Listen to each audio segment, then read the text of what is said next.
Mai sauraro, barkanka da ziyartar wannan tasha tamu mai albarka.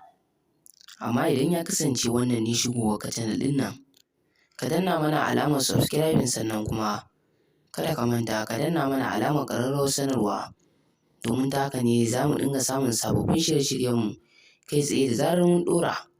Mai sauraro, wannan jaruma ta masana'antar Izzat So ta ɗaukaka, ta samu lambar yabo a faɗin duniya domin kuwa kowa tana burge su a kan wannan izza da take nunawa.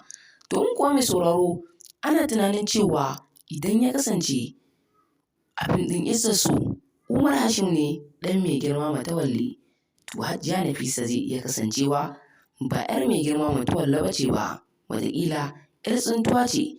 Mutane dai suna ta cece-kuce a kan cewa da Izzat So ya zo ƙarshe, an daina Izzat So tun da za a ga ɗan mai girma Matawalle wanda ya ɓata.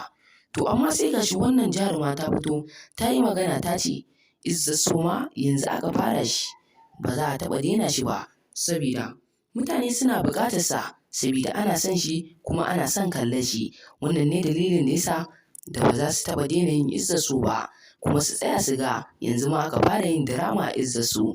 Ta ce ta gode da masoyanta waɗanda suke nuna mata ƙauna, wanda suke kallon Izzat So, sabida masoyanta sun fito sun ce wannan izzar da take nunawa ce take matuƙar burge su, suke nishaɗantuwa da ita, domin kuwa sun ce suna wa'azantuwa a cikin wannan shiri na Izzat So.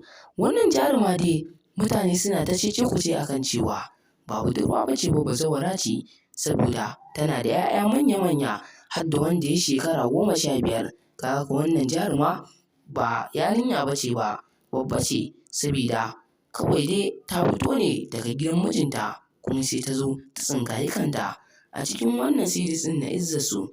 Kai dai mai sauraro ka kasance da wannan tasha tamu mai albarka domin kawo muku shirye-shirye a koda yaushe daɗaɗa masu jin daɗi. Mai sauraro, idan ya kasance mun gode.